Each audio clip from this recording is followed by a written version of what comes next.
ready to go.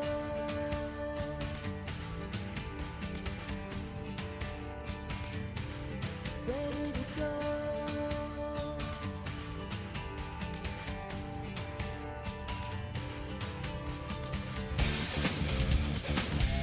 And welcome back. It's hour number 2. Chad Holmes with you here on Bull Falls Radio, 98.9 and 1230, online at bullfallsradio.com, mobile devices and Alexa by searching WXCO, and on the Civic Media app. And everything has been squared away with the video stream as well. If you go to facebook.com or x.com and the Bull Falls Radio page, you can get a video stream of us as well. Add your comments and join us here on the program.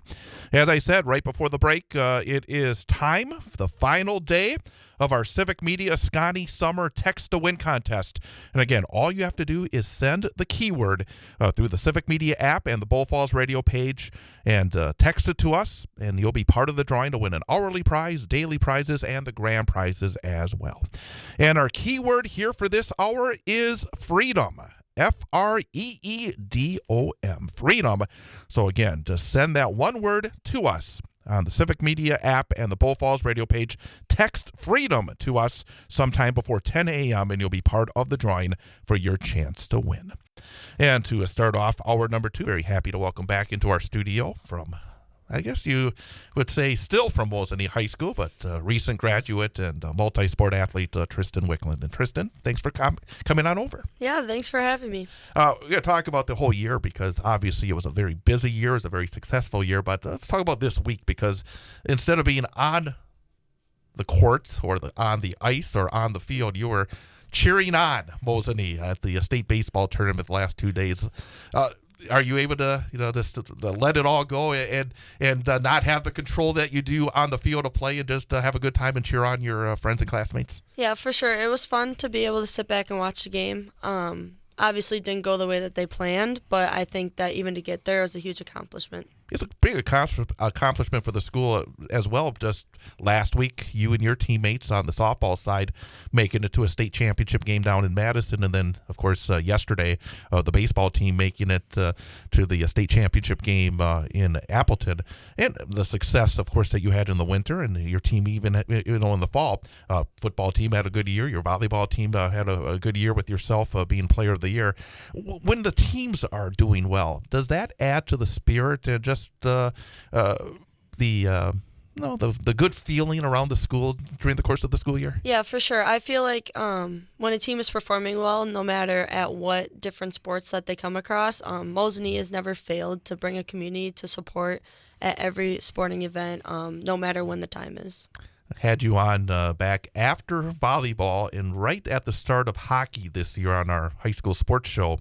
And at that point, you were going into the season, and I remember talking to you going into hockey season about the disappointment of last year, and that it was almost a little chip on the shoulder. It felt like, and in the end, able to be one of the captains, be able to go through a gauntlet in the postseason, and in the end, ultimately win a state championship. Between that time we talked, I think it must have been either late November, early December in that time frame, and then winning that tournament. What was the journey like for you as number one, a captain, as number two, somebody that is expected to perform in terms of scoring and dishing out? What was the journey like, and ultimately I imagine the satisfaction of a job well done? Yeah, from the beginning of the year, when we sat down with the team, we knew that our end goal was obviously to win a state championship, and I think that there were some ups and downs along the way, which happens with every sports team. But I think that it was a special group because we knew how to make the best out of any outcome or any scenario that we had, and we really built off of anything that brought us down, and it truly made us overcome and win Green Bay in the state championship. And also the fact that personally, when you got to the state tournament, whether it was the semifinal or the championship round, to be able to, yourself, lift your game, to be able to score big goals, to be able to do those things that may have ultimately been, a big factor in the ultimate result. Personally, what kind of satisfaction is that as well? Yeah, it's right away, I felt like I had a lot of pressure going into that. It was my last 2 games in a Storm jersey, and it was something that I knew that I wasn't going to take for granted, and I knew that with the team that we had the potential, we had everything going for us, and it would have been a shame, honestly, to throw it away in the state championship game. Taking a big picture approach to your high school sports, how important was it being a multi-sport athlete, being somebody that was part of volleyball, being part of hockey, and then, of course, finishing off with softball as well? How did that improve your athletics in terms of each of those sports, and maybe even more importantly in terms of as a person, getting you on this launching pad to the rest of your life, to college, and then of course the rest of your life? What are the advantages of being a multi-sport athlete? Because obviously it has to be exceptionally busy. Yeah, you grow a lot of bonds with the girls.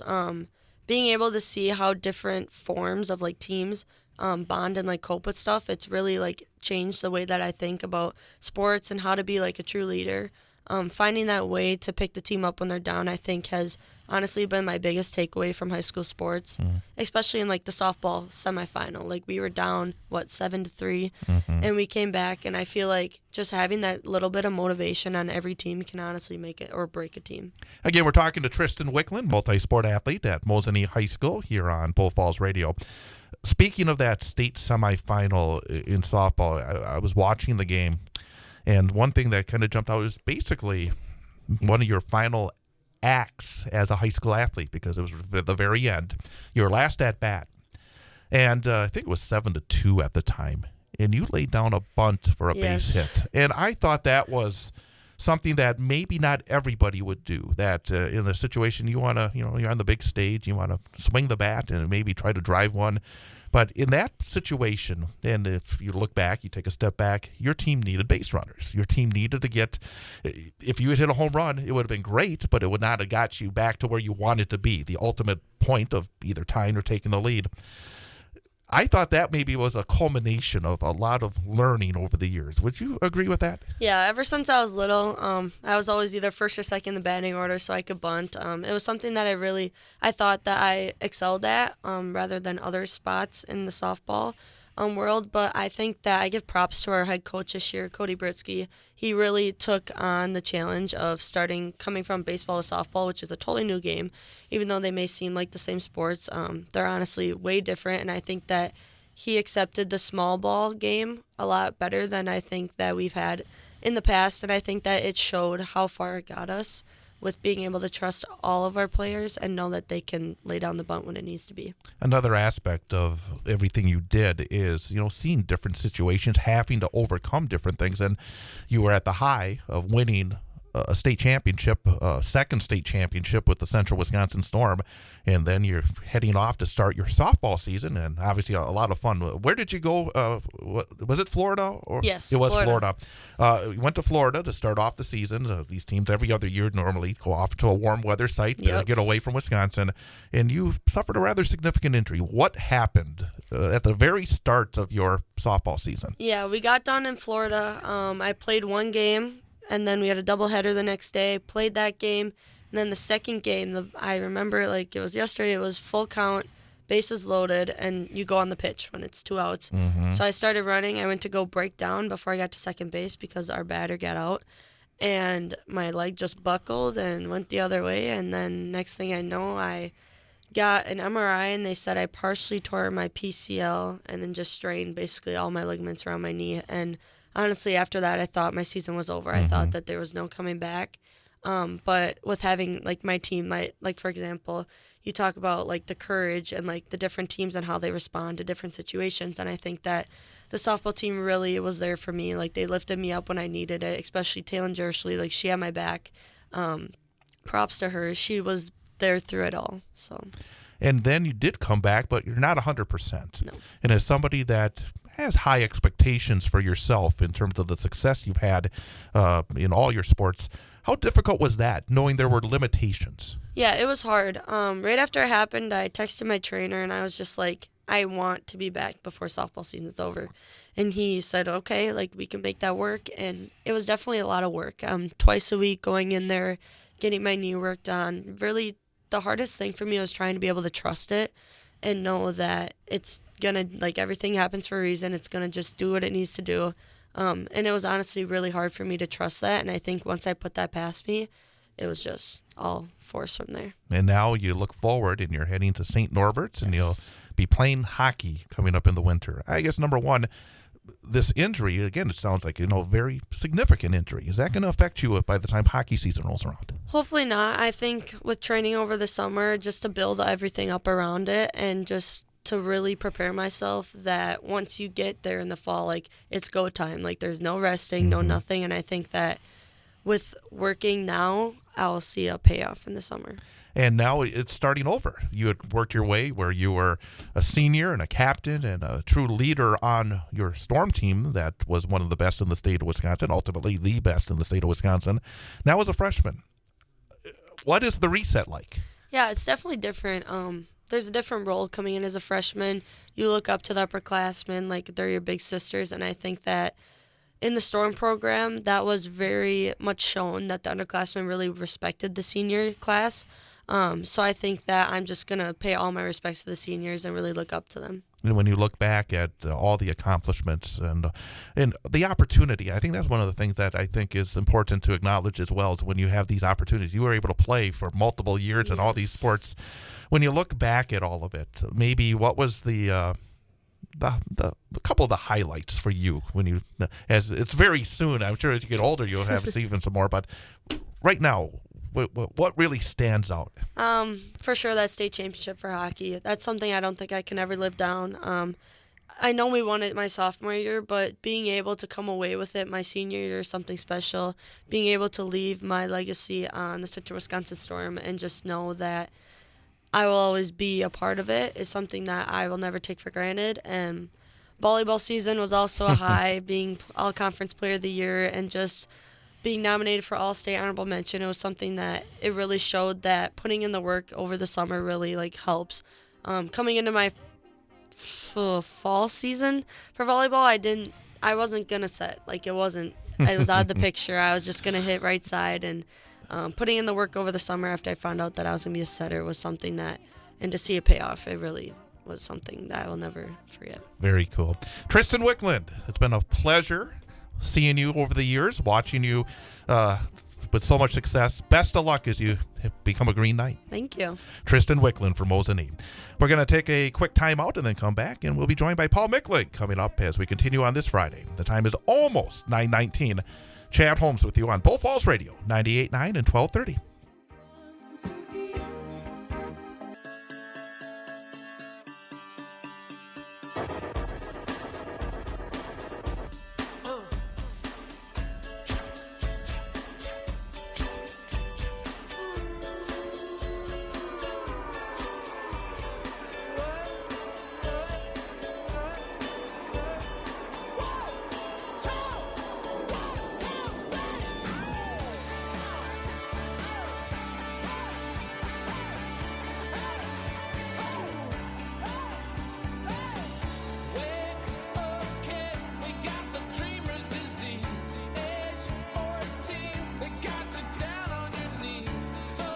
And welcome back, Chad Holmes Show, Bull Falls Radio, 98.9 and 1230, online at bullfallsradio.com, mobile devices and Alexa by searching WXCO, and on the Civic Media app. And again, you can also catch us on our Facebook.com and X.com Bull Falls Radio pages with a video stream as well. So thanks again to Tristan for coming on in again. One final opportunity to talk to one of the outstanding student athletes we've had the pleasure and opportunity to cover on a regular basis over the years here on Bull Falls Radio. Another guy that been covering on a regular basis for a very long time. Don't age ourselves. I was a young pup, and you were just. What'd that make me? Not even a pup or what? Basically, you were just basically out of pads.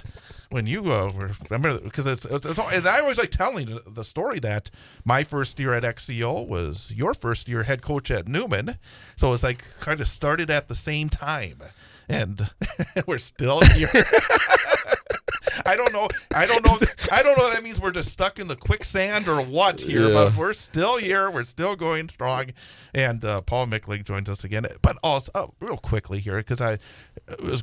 I really, and you know it, I enjoy talking to the kids coming on and really having an opportunity to kind of, have a longer than a sound bite. Yep. And to be able to, I saw I was talking to another person who was a guest recently who's a relative of a former Newman Catholic athlete and who played basketball as part of the state tournament teams back, probably about 15 years ago now. And say, yeah, she's married with 4 kids. And, I mean, when you see the same way, because the kids that you coached when you first started are now parents, and in fact, I'm going to a wedding this weekend. It never ends like that. But it's amazing to see the progression for these student athletes, and that's one of the great things about it. Where number one, you see the progression from freshman to senior, and then you get to see the progression from graduate to adult. It really is something, isn't it? Yeah, and that's actually the fun part about it is after high school and see them and what they become and succeed. And again, success is a lot of different things, but that they're succeeding, they're happy, and that is, if they're happy, that means they're succeeding. And to see that that growth and that maturity go through that time frame is actually fun. And I look forward to seeing people afterwards, and I know you do too. It's actually even better. It's like a fine wine, right? It gets better with time. And so I'm looking forward to a wedding tomorrow and seeing a group from the 2015 from that drive in Greenwood. Yeah, Greenwood. 98 yards. 98 yards. And that was after Favre did it. No, Rodgers did it against Miami. Remember that the week before? Yeah. But so that's the stuff that you like to see. And also something else about the high school aspect. I just also, and I know that at a smaller school like Newman that you need the multi-sport kids. And somebody like Tristan, who is going to play college hockey, could have easily just focused on that. But instead she said, "There's no way I'm not going to play volleyball. And there's no way even getting injured. I was trying to get back and play softball." There's something special about those multi-sport kids, aren't there? Yeah, I mean, because they're so busy. I mean, especially now. I mean, you as a coach, you see it. You have to almost work with other coaches because you guys always off season. They have these special events that are going on. It puts a lot on the plate for a lot of these student athletes who really have to show that grit and determination to be part of all these sports. And it's gotten. I don't want to say it's gotten worse, because that'd be a negative word, but I think it has. It's gotten where you have to have some really good time management skills, right? I mean, they got to be kids too. You got to enjoy life, and she sounded real good this morning on the radio, and head on her shoulders, and there's many of them out there like that. Mm-hmm. But you can tell that. Yeah, I mean, you're asking for basketball a couple nights. I'm just saying if you're playing basketball. Hockey's probably the same thing. Then you're asking if you play but you know what? The one thing I will say is those 2 to 3 sport athletes, if you can find those special ones and they win all the time. Okay, so they're winning all the time. They're winning in those sports. So if you can get one, one person to do one, and they can carry it over to 2, and they can carry it over 3. I guarantee they're doing it in life too. Yes. They're being successful because they know how to do it. Mm-hmm. So you want those, because I want to say those are your top kind of people of they're going to be winners all the time. It doesn't matter where they go or what they do or what sport it is, and those are the special ones. I think we need more of those, to be honest with you. Absolutely, and again, it's wonderful that these opportunities are there. And I said to Tristan, it's like, it's wonderful. That's the thing about where you can find the opportunities at any school you go to if you really look hard enough, and you're able to put your arms around the challenges and the opportunities. And you see it so well. Again, at a very small school, I mean, you can say, oh, it's tough to get the kids out, but also it says, hey, you kids, you have the chance to really do something, to have these experiences, to be parts of teams, to learn from coaches that maybe at a bigger school you don't have. But at the bigger school, you get other kinds of opportunities. Really, when you look at high school athletics, I just see opportunities at any of the levels. I imagine that you see that, well, because you talk to a lot of folks at all levels. Yeah, I mean, most of those, I mean, you look at the Mosinee baseball team yesterday. they had a lot of kids that, I mean, let's be honest, one of the best players on that team, if not the best player. I think he was all conference and not all conference, player of the year in 3 different sports. Yeah. I mean, those are the type of kids that and they had other kids that played more than one sport. Most of them were 2, or some were 3, and those are what you need. It's not an accident when you see winning teams in the fall, winter, and spring. Usually a lot of the same kind of kids, right? Yes. That's usually the norm. Right, it is. I mean, usually. I mean, and like you say, these kids know success, and they're able to take it from one sport to another. Correct, and that usually that's a different level. Of to be on there. Yeah, but sometimes you can get away with it at the middle or at the smaller schools, or even mids, where you can be. You might not be the guy for all 3 sports. But I'm gonna tell you this right now: if you're the guy for 1 or 2, my guess is for that 3rd one, you're still gonna be pretty good. Yeah. And that's what teams need. They need those kinds of guys that know how to win and know how to be successful. And they obviously did this year. All 3 of their sports. 4 of their sports, Mosinee, the hockey was good. I mean, they were successful, and the girls are doing the same thing on that. And you kind of can keep that all going together. So it's fun to watch when you got them. We're going to come back with Paul Michlig. We'll talk a little bit about talk about success. Brewers are continuing to be successful. And they're doing it in an interesting way. They just seem to win 2 out of 3. It's like and ugly too. Yeah, but they find ways. Series gets done. Hey, a couple more wins. And they're methodically, getting that gap between 500 larger and larger, and it's not letting losing streaks go. So we'll talk about that. I want to also talk about how much money are the Packers going to have to pay Jordan Love after you see what Jacksonville just did. Yep. It's interesting as minicamp was going on in Green Bay. So we'll talk some Wisconsin sports with Paul Michlig coming up. 9:29. Information update is coming up next here on Bull Falls Radio, 98.9 and 1230.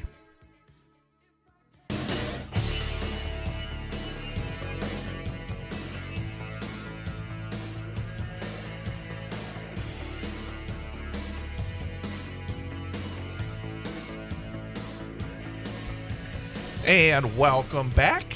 Chad Holmes Show, Bull Falls Radio, 98.9 and 1230. Online at bullfallsradio.com. Mobile devices and Alexa by searching WXCO and on the Civic Media app. Again, quick note, our Civic Media Scotty Summer Text to Win contest. And hey, put your phone away, Mick. Right? I'm not this time. Right. But our Civic Media Scotty Summer Text to Win contest, the final day. And right now, make sure you send in the keyword FREEDOM, FREEDOM, FREEDOM, to the Bull Falls Radio page on the Civic Media app. Again, real simple, just a free app. Download it, and then when you have it, open it up. You'll see all the Civic Media stations. Hit the 5th one down, Bull Falls Radio, and you'll see a text button. Hit that, one word, FREEDOM, and you'll be part of the drawing to win an hourly prize, a Wisconsin Dells Summer Prize Pack, a daily prize of a pair of Milwaukee Brewers club-level seats, and a grand prize, your choice of a unique summer staycation getaway, complete with gas to get you there and back. We're going to talk to Paul, but today it's busy. And here, there were times where I wander the halls here at Bull Falls Radio where there's nobody else. I'm talking to myself. So it's really great today that we've had all these guests come in, and we got a couple of special guests as well. And Aiden, first of all, welcome to Bull Falls Radio. Thank you. You came in here because you have an interest in radio, right?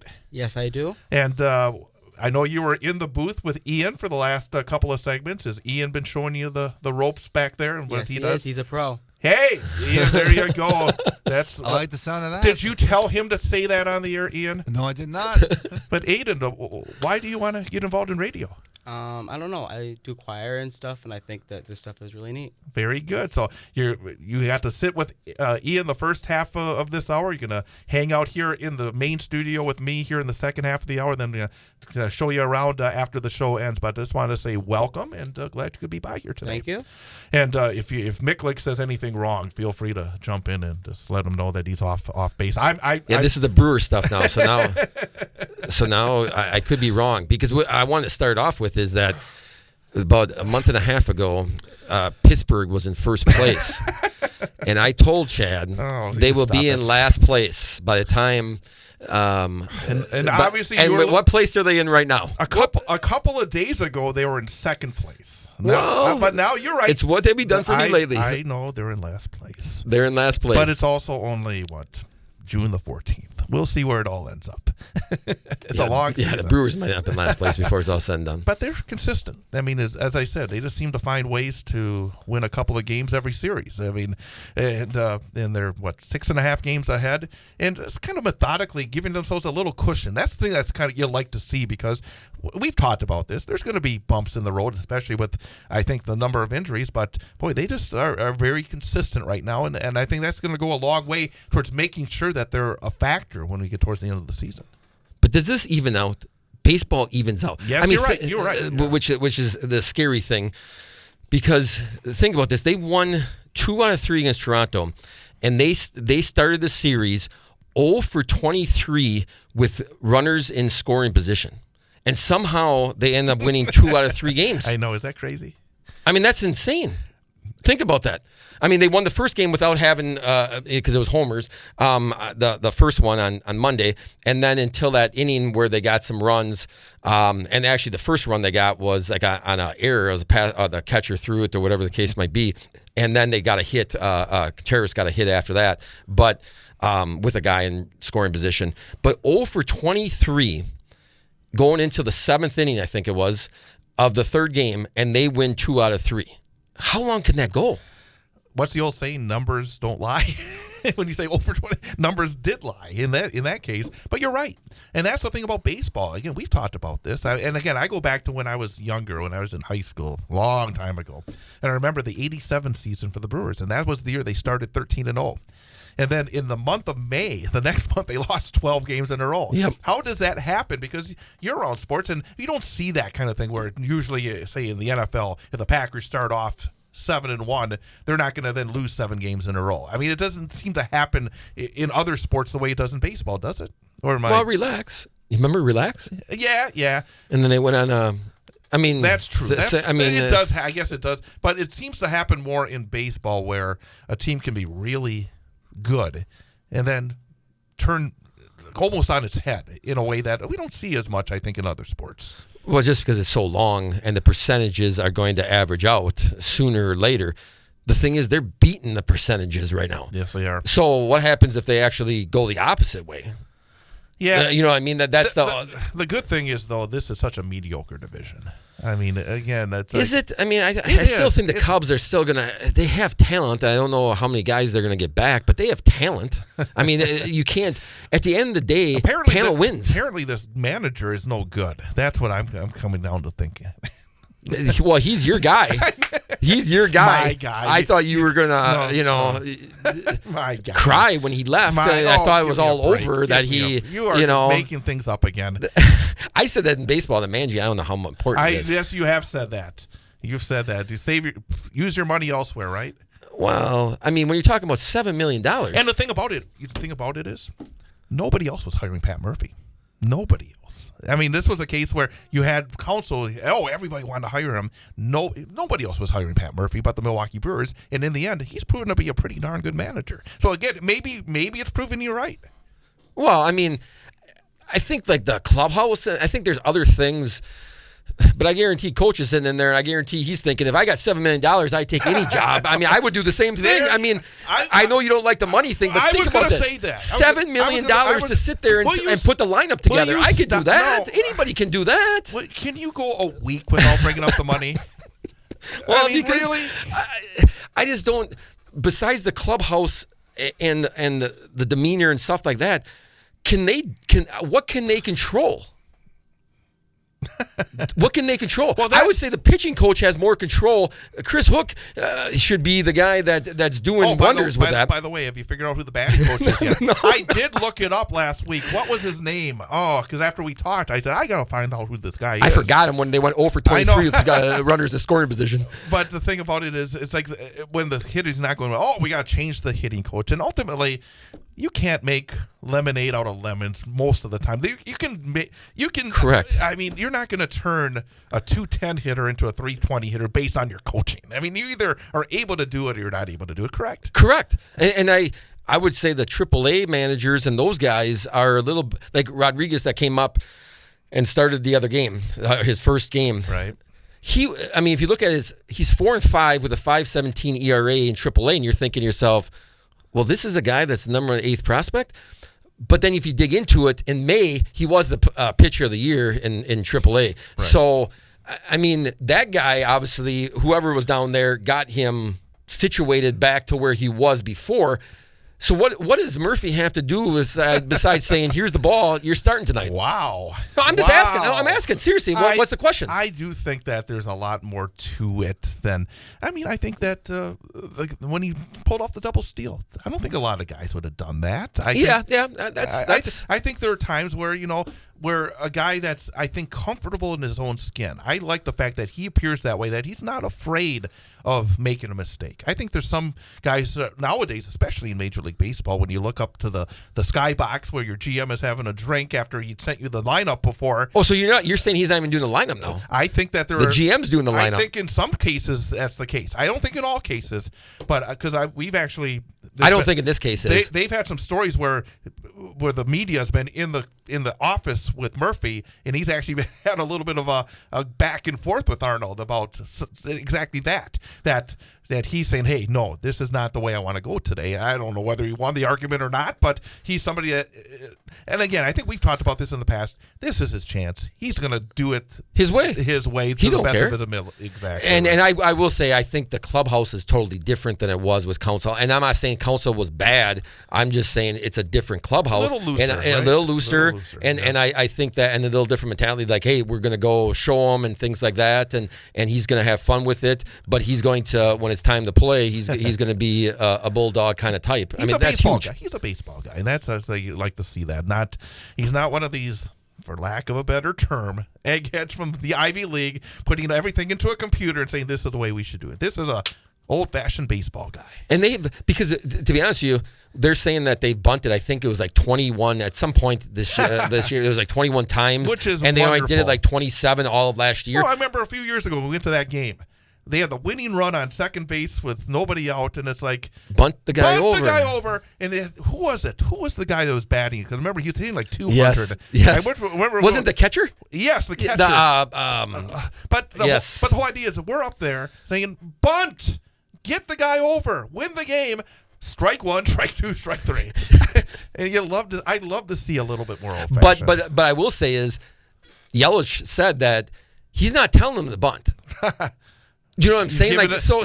They're given the free reign. Those guys are deciding to do that. So how much is it? Do you give Murphy credit for letting them have that reign? Yes, you do. Okay, I'm just asking. That's what I'm saying. Okay, we got a few minutes to go. Let's because now the Packers had their mini camp this week, and we just heard that Trevor Lawrence got this really pretty nice deal, a pretty nice contract. It seems like every day that goes by, Jordan Love's price is going up.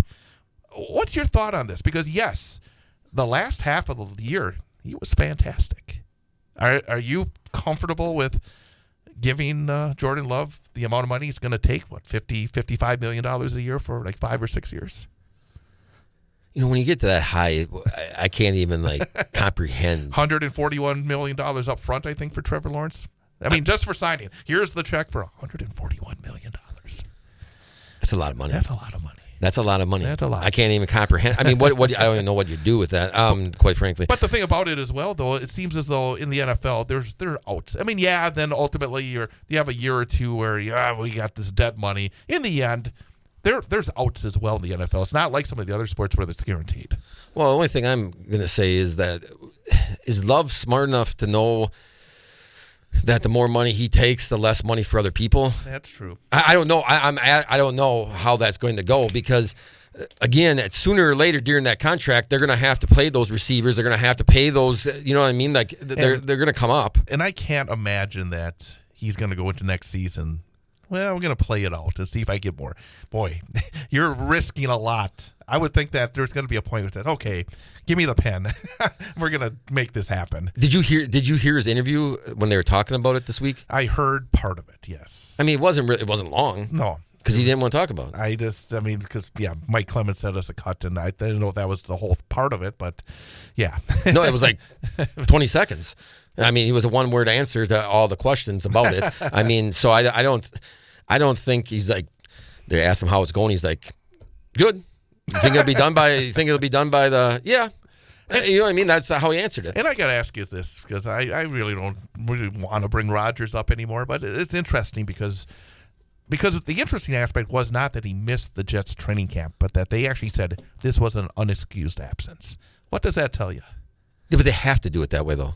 Really? From the reading about it, they have to say it that way It because sounds like he kind of hung out Salah to dry a little bit to me. I don't know. No, I think just because I don't want to care about him anymore, so to speak. No, but because then I think it's kind of just digging at something. Now, does it kind of reek of situation where he said on that show, whatever show he's always on, that we got to get that stuff out of the building and we got to get all this and everything's got to be about football. And then he was talking about running for the vice president, and he instead of squashing it right away, and then he's gone at this. I guess that is where you would look at it if you kind of like. So you can say it, but you can't believe it. I mean, I guess that's where I would look at it. Him missing this thing. I mean, the Packers excused like 4 of their guys, but 5 of their guys. Excused them. This was unexcused. That's what I'm saying the difference is. But because they didn't do it. He made the trip. The Packers told those 5 guys not to be there. Right. So there's a difference. Right. That's what I'm saying. There's a difference. They expected Aaron Rodgers to be there. That's what the difference is. He expects all his players. That's what he said. Expect all his players to be there. Again, he's saying he's giving the brush off to the coach. As if you were the coach of the Jets, which I'm sure maybe you'll be in the hat will be in the ring after this year after Salah gets fired. I don't think you'll be too thrilled about that. No, I don't think so. There you go. All right. He's got his money, though. Okay. On that happy note, we will say have a good weekend, and we'll catch you Have a next good week. weekend. Hopefully you had fun today, and hopefully you have a good tour today on there. It should be fun for you guys. I did have fun. All right. We're going to come back, and we'll have Ian with the number of the day quiz coming up next here on WI.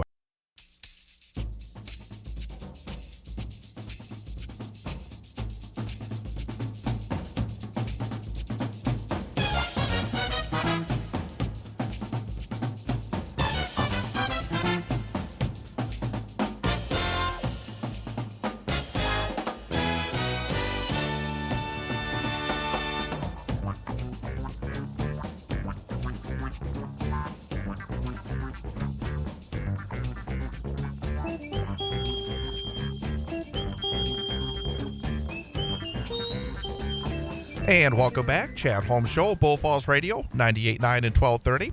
Online at bullfallsradio.com. Mobile devices and Alexa by searching WXCO. And on the Civic Media app. It is Friday, June the 14th of 2024. It is day number 166 of this year, so that means exactly 200 days remain in 2024. 200. So we're getting closer and closer to the midway point as we get into the summer months. And some famous events have occurred on this date in history.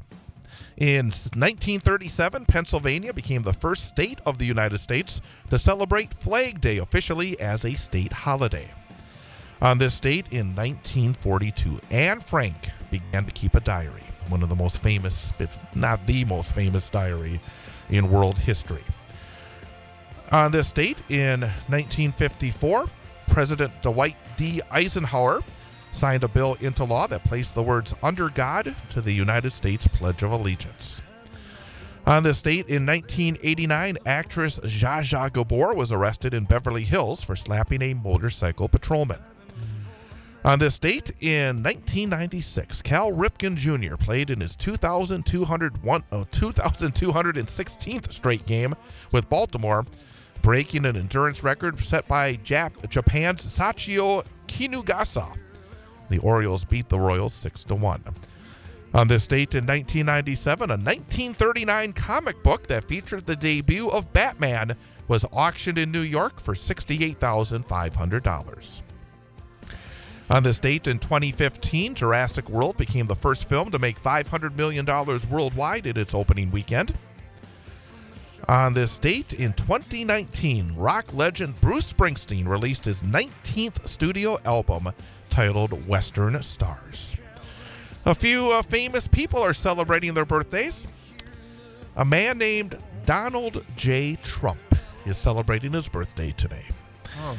Donald J. Trump is 78 years old today. In fact, yesterday, when he paid a visit to the U.S. Capitol, Republicans sang him happy birthday early. Good for him. Yeah, I guess. Also, Will Patton of Remember the Titans and Falling Skies is 70 years old today.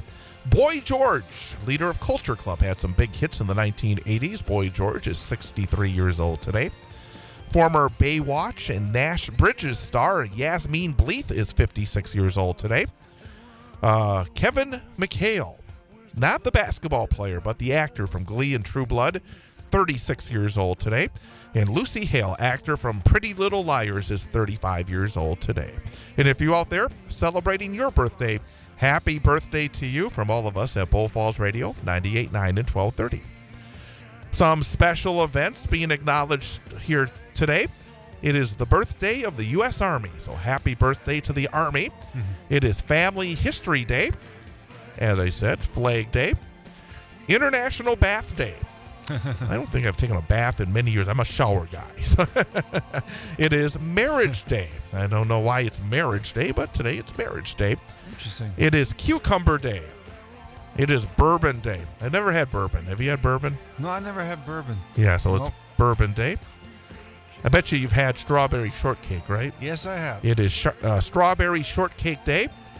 It is Pause for the Pledge Day.